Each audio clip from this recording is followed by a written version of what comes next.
D'ailleurs, pour preuve, comprenez que Loti hakutamani atoke Sodoma, ila alikazwa atoke. Ina maana kwamba naye alikuwa uni kwa mambo yote ya Sodoma.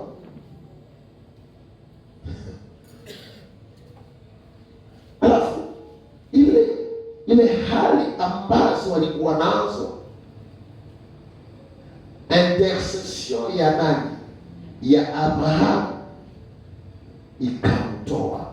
A d'autres termes, niseme kwamba maombi ni ya maana kwa sababu inaokoa wengi toka hukumu.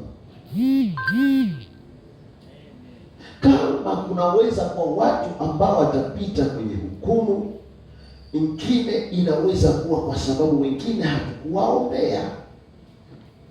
Tuombe sana kwa ajili ya watu wanaoishi katika dhambi.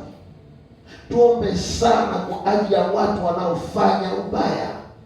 Tuombe sana kwa ajili ya watu ambao hawatembei katika kweli. Shida moja tulionayo ni kwamba hatuna nafasi ya maombi kwa wale wanaosumbuka, wale wanaoendea katika dhambi. Hatuna muda mrefu kabisa wa maombi. Hapana. Maana utakuta mara na mara hata kanisani kukiwa mtu ambaye amekuwa kama ameteuka tu kidogo, haambatane tena na njia zilizo sawa jinsi tunafikiria. Masemi yetu ni kumcheka, masemi yetu ni kuonesha kwamba hafai, masemi ni kuonesha kwamba akose yeye naye hayaokakata. Yaani tunamsema. Lakini tunachohitajiwa kufanya sio kumsema, ni kupiga magoti kwa ajili yake. Unajua kitu kimoja, tukiishi utakatifu au utawa si nguvu zetu.